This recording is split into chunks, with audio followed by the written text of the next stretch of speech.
Hello everyone दोस्तों, मैं अरुण शर्मा। आप देख रहे हैं 10 सोच। दोस्तों, इस वीडियो में बात करने वाले हैं मध्य प्रदेश के बारे में कि जहां इस बार दिग्विजय सिंह और देखा जाए तो राजा जी ज्योतिराज सिंधिया की तू तड़ाक जारी है और दोनों एक दूसरे पे हमलावर हैं। दोनों ने एक दूसरे पे जमकर वार की। दोस्तों, अगर आप चैनल पहली बार हैं, जुड़ सकते हैं सारी वीडियो को देखने। दोस्तों, बात करते हैं ज्योतिराज सिंधिया की। ये जो कांग्रेस में सबसे बड़बोला नेता माने जाते थे, बीजेपी पे जमकर आरोप लगाते थे, पर जब उनको कांग्रेस ने समय रहते वहां की कमान नहीं दी, उनको मुख्यमंत्री नहीं बनाया, जिसके चलते उन्होंने कांग्रेस की सरकार को गिराकर बीजेपी की सरकार बना दी।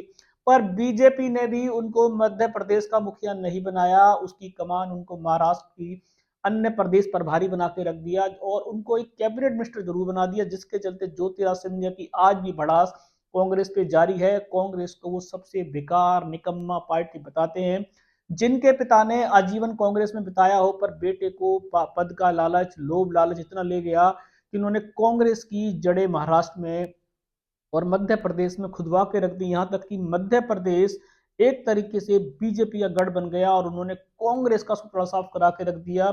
उनकी भड़ास अब तक जारी है। अभी कुछ संवाद के दौरान दिग्विजय सिंह के उनका आमना सामना हो गया।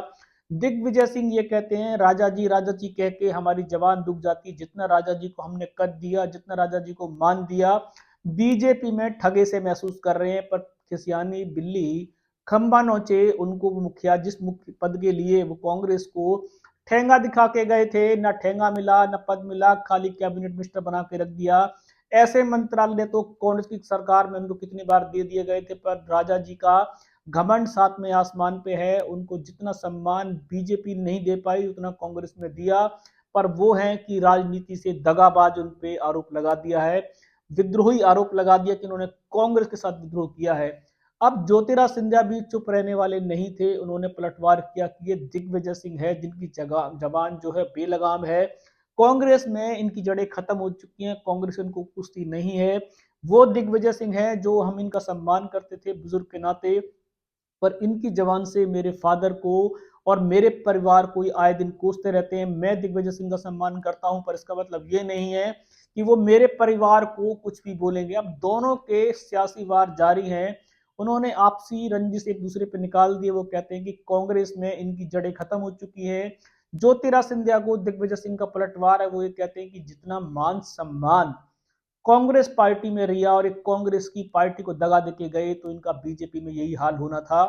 कैबिनेट मिनिस्टर बन के बैठे हुए हैं, ना इनको वहां का मुख्यालय मिला, ना सीएम पद मिला, जिसके लिए कमलनाथ की सरकार को ये आंखें दिखा के गए थे। बात तो मुद्दे की यही है कि कमलनाथ को सीएम बनाने के चक्कर में जब दिग्विजय सिंह ने बोला कि भाई कमलनाथ को सीएम बनने दो, पर ज्योतिराज सिंधिया अड़ चुके थे। वो कहते थे कि मैंने बहुत सेवा की है, इस बार का मुखिया मुझे बनाया जाए। पर शायद कांग्रेस, राहुल गांधी किसी भी सूरत में दिग्विजय सिंह की बात पे ही महत्व देना चाहते थे। उन्होंने ज्योतिराज सिंधिया को वहां की कमान नहीं सौंपी, जिसके चलते दिग्विजय सिंह ने काफी समझाया, कमलनाथ ने काफी समझाया राजा जी को, पर राजा जी थे जो शायद बीजेपी की अमृतकाल की गंगा में नहा लिए थे और उन्होंने दोबारा से मध्य प्रदेश को छोड़कर अपनी, देखा जाए तो मोदी सरकार में कैबिनेट मिनिस्टर ले लिया, पर कांग्रेस की सरकार को चलने नहीं दिया। अब दोनों के सियासी वार जारी है, ये तो चलते रहेंगे। कभी राहुल गांधी से वो हाथ मिलाते नजर आते हैं, पर अगर संसद में कभी भी कांग्रेस का नाम गलती से आ जाए और उस पर राजा जी खड़े हो जाएं, तो कांग्रेस की जितनी उतारते हैं, शायद अगर उनके फादर होते तो शायद आज दिन उनको देखने को नहीं मिलता।